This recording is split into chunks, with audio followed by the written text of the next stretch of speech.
Mesdames et messieurs, bonsoir et bienvenue dans votre édition d'information. Voici les titres. Rentrée scolaire 2025 à 2026, les élèves déprennent le chemin de l'école. Les détails tout de suite.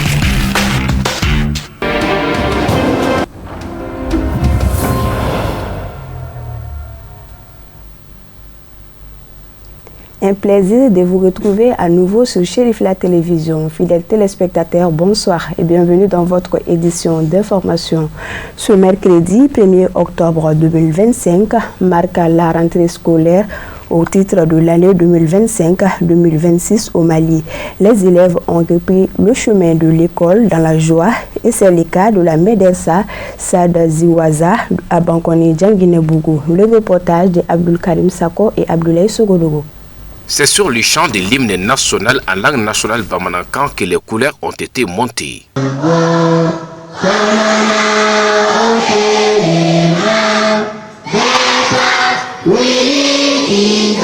C'est parti pour une nouvelle année scolaire après 3 mois de vacances tant pour les enseignants que pour les élèves. La Médersa franco-arabe Sad Ziwaza, quant à elle, n'a pas lésiné sur les dispositions organisationnelles afin de garantir une bonne année scolaire à ses élèves. Sad Ziwaza compte 2 cycles, celui du premier cycle avec un effectif de 876 pris en charge par 21 enseignants dévoués. Quant au second cycle, il compte un effectif de 598 avec 19 enseignants. Ce premier jour de la rentrée est synonyme de retrouvailles pour les élèves habitués qui défient la peur, à l'image de Demba Sako, élève en 8e année. Bon, le conseil comment j'ai, c'est être courageux et obéir des actes et des règles qui nous a donné pour obéir. C'est ça que j'ai à dire à les camarades. On peut dire à les parents d'acheter ce qu'on a besoin et nous encourager aussi. Ça peut nous aider à avoir nos objectifs. Oui, mais c'est le problème des enseignants. On leur demande de nous éduquer un peu, augmenter l'éducation et des règles encore. Pour le personnel administratif, cette année s'annonce sous de bons auspices au regard du respect de la date de reprise, contrairement à l'an dernier. C'est la rentrée de l'année scolaire 25-26 et l'administration a pris beaucoup de dispositions concernant les préparatifs de cette année. Comme l'année passée, l'année est terminée en bonne santé et beaucoup de travail aussi. Maintenant cette année, vraiment vous-même vous avez vu que c'est la toute première fois qu'on organise la rentrée comme ça, avec l'hymne national en Bambara. D'habitude on le fait, mais avec la sonorisation et l'inviter les parents d'élèves pour nous assister à cette rentrée scolaire, pour que l'année puisse commencer bien et finir aussi bien. Cette année n'est pas comme les autres années. L'année passée, on a eu trop de difficultés dans la rentrée scolaire. On a rapporté les dates plusieurs fois. Mais cette année, Dieu merci, les dates fixées, on a été très heureux pour cette année, pour la rentrée scolaire, car les dates ont été effectuées comme on veut. Pour les préparations, pour la rentrée scolaire, pour accueillir les parents des élèves et accueillir les élèves aussi qui sont admis et non admis. L'éducation d'un enfant n'est pas l'affaire des seuls enseignants. C'est ainsi que ceci lance un appel aux parents afin qu'ils s'impliquent dans la gestion de l'éducation des enfants aux côtés des enseignants. Cette année, on a commencé d'abord la stabilité. C'est la toute première fois qu'on fait à l'école. Ensemble avec les élèves et les parents d'élèves, le dimanche passé, on a nettoyé tout l'établissement et les cours. Et aussi, on a concerté les parents d'élèves, les bureaux des parents d'élèves. On a fait une réunion préparative avec les staffs même de l'école pour bien préparer l'année. Parce que pour que l'année soit meilleure, il faut que le début soit meilleur. On ne peut pas lancer l'appel aux enfants d'abord. On fait un appel aux parents des élèves. Car chaque année, aux rentrées scolaires, ils sont présents. Mais après la rentrée scolaire, on ne les voit plus à l'école. Même parmi eux aussi, il n'y a personne qui vient demander la situation de leurs enfants. Donc ce que nous, on veut tout le temps, après la rentrée scolaire, ils n'ont qu'à être avec nous, présents, pour demander la situation de leurs enfants et aussi pour connaître les maîtres et les enseignants qui sont en train d'enseigner leurs enfants. très bonne année scolaire à toute la communauté éducative du Mali.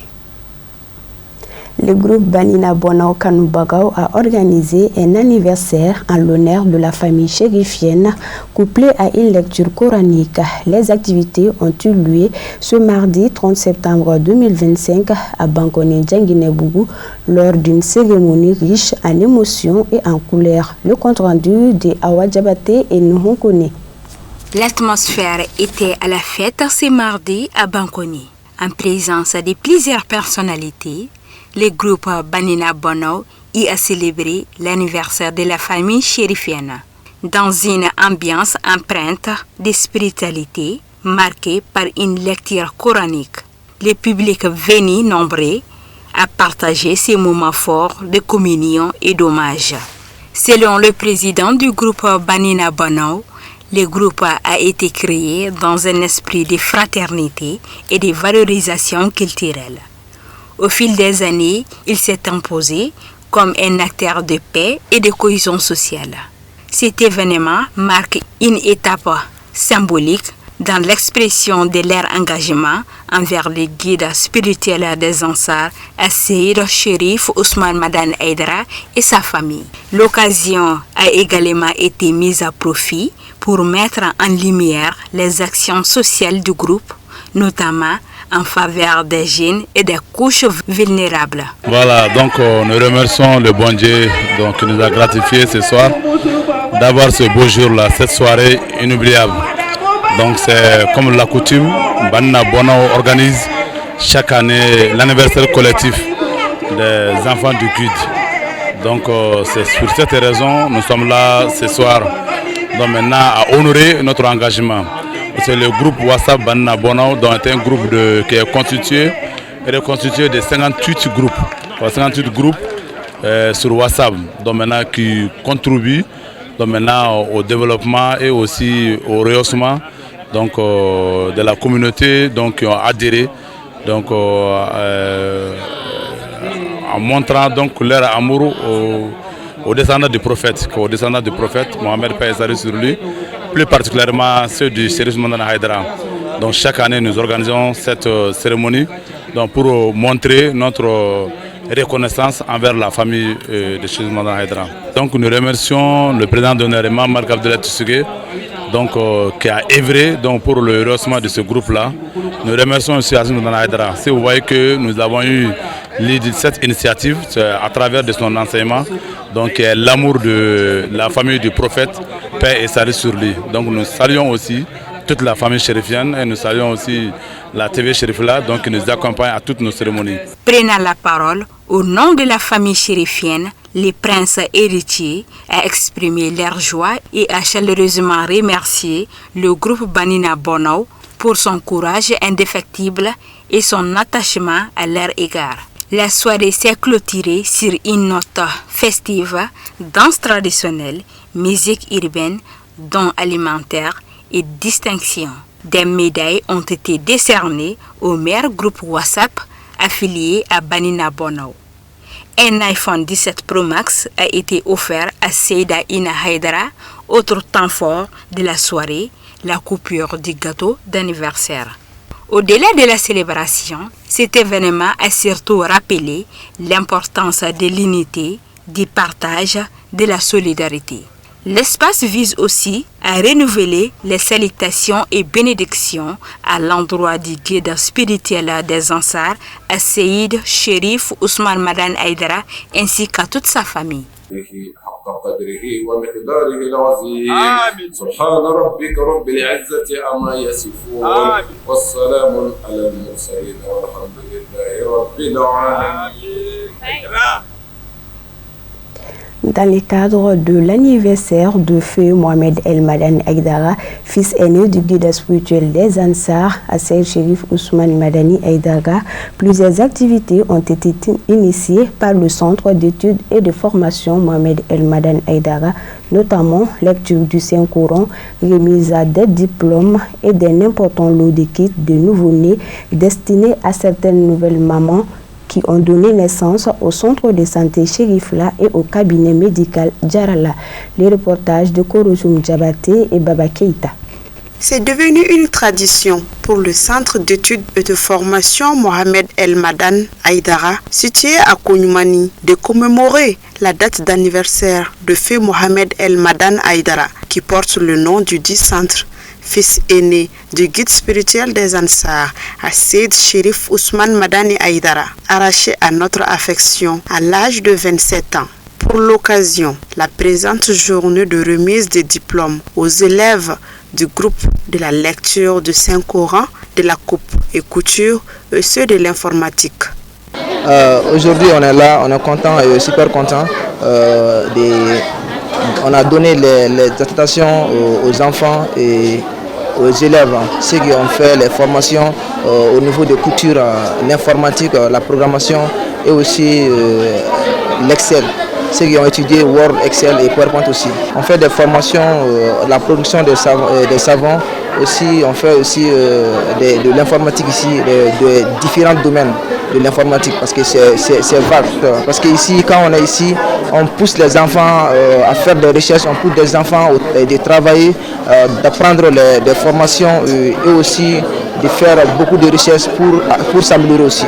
Je suis content aujourd'hui de réussir mon diplôme du courant du Saint-Courant. Je remercie mes maîtres et mes promoteurs et du Centre Mohamed El Madan Haïdara. La journée a été rehaussée par la remise d'un important lot de kits de nouveau-nés destinés à certaines nouvelles mamans qui ont donné naissance au cabinet médical Djarala et au centre de santé Chérifla. Vraiment, c'est une très satisfaction, une joie, un sentiment de joie aussi. Et je remercie les donateurs, surtout le centre El Madani, qui chaque année fête la commémoration du décès de Fandjini. Maintenant, et les mamans qui viennent de recevoir aussi, je sais qu'elles sont tous contentes pour cela, pour avoir reçu ces kits pour leurs enfants. Les shérifs, on les salue toujours, ça, nous n'allons pas quand même arrêter de les saluer aussi et de les remercier pour l'effort qu'ils font pour la population aussi et surtout les personnes démunies aussi. Par ailleurs, le club de soutien au centre Mohamed El Madan Haïdara a remis une attestation de reconnaissance au promoteur du centre, Adam El Bassouri Traoré, pour tous ses efforts inlassables dans le cadre de la bonne marche du centre. La remise symbolique des kits destinés aux nouvelles mamans au centre de santé Chérifla et au cabinet médical Djarala, suivi de la visite d'une forte délégation des responsables et élèves du centre dans la famille chérifienne afin de formuler des bénédictions pour le repos éternel de l'âme de feu Mohamed El Madan Haïdara et à l'endroit de tous les défunts ont été les moments émouvants de cette journée. Suivons à présent Kafouné Badjili pour le commentaire de l'actualité hors de nos frontières.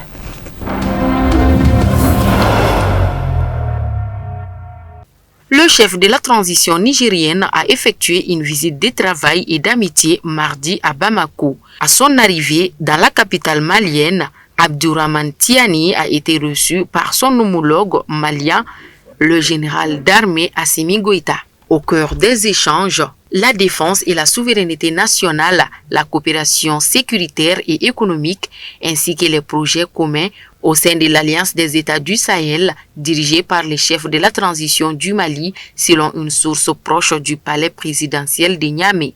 Cette visite marque une étape majeure dans le renforcement des relations bilatérales entre le Niger et le Mali, deux pays liés par l'histoire, la géographie et dirigés par des militaires qui ont pris le pouvoir par coup d'État.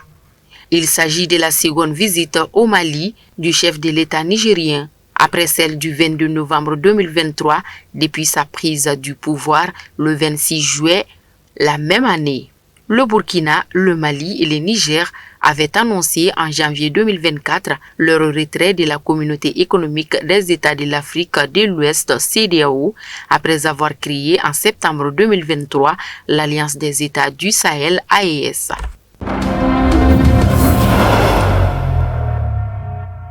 Au Au Gabon, le parti du président Brice Flotter Oligui Nguema a remporté le plus grand nombre de sièges lors du premier tour des élections législatives, les premières organisées depuis le coup d'État militaire de 2023 qui a mis fin à plus d'un demi-siècle des pouvoirs de la famille Bongo. Selon les résultats provisoires publiés par le ministère de l'Intérieur, l'Union démocratique des bâtisseurs, fondée en juillet par le président Brice Flotter Oligui Nguema, a obtenu 55 sièges sur 144 à pourvoir à l'Assemblée nationale. En comparaison, le Parti démocratique congolais, PDG, autrefois dirigé par l'ancien président Ali Bongo Ondimba, n'a emporté que 3 sièges. Un second tour est prévu le 11 octobre dans 77 circonscriptions où la majorité des duels opposeront l'UDB au PDG. Ces élections législatives s'inscrivent dans le cadre du retour progressif à un ordre constitutionnel. Le Gabon étant désormais régi par une nouvelle constitution adoptée par référendum en 2024. Ce texte renforce le pouvoir présidentiel tout en limitant le rôle du Parlement qui ne peut désormais renverser le gouvernement. Au Maroc, pour la 4e soirée consécutive, plusieurs villes marocaines ont été les théâtres des heurts entre manifestants et forces de l'ordre. À l'origine de la mobilisation, le collectif anonyme Jeanne Z 212, né sur Discord et relayé sur les réseaux sociaux, réclame des réformes dans les secteurs de la santé et de l'éducation. Alors que des dizaines d'arrestations ont eu lieu, le gouvernement s'est dit prêt à ouvrir les dialogues. Mardi soir, des affrontements ont éclaté dans plusieurs localités, notamment à Inzegan et Aït Amira, près d'Agadir, ainsi que Beni Melal et Oujda. Des vidéos diffusées en ligne montrent des manifestants, parfois cagoulés, jetant des pierres sur les forces de l'ordre et incendiant des barrières, des bennes à ordures et les abords d'un centre commercial.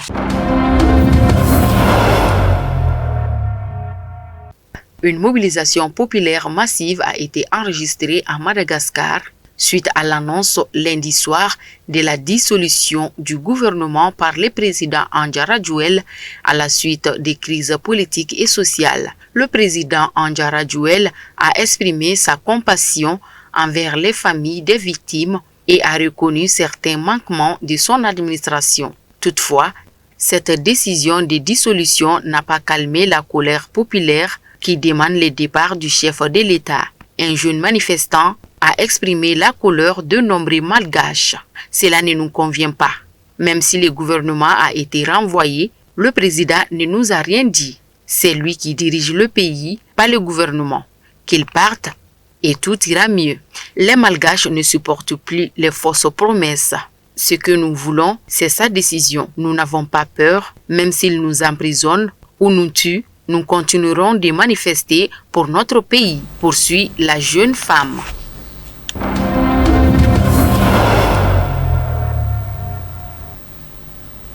C'est sur cette page que se referme cette édition. Merci de votre aimable fidélité. Le programme continue sur Chérif la Télévision. Bonsoir.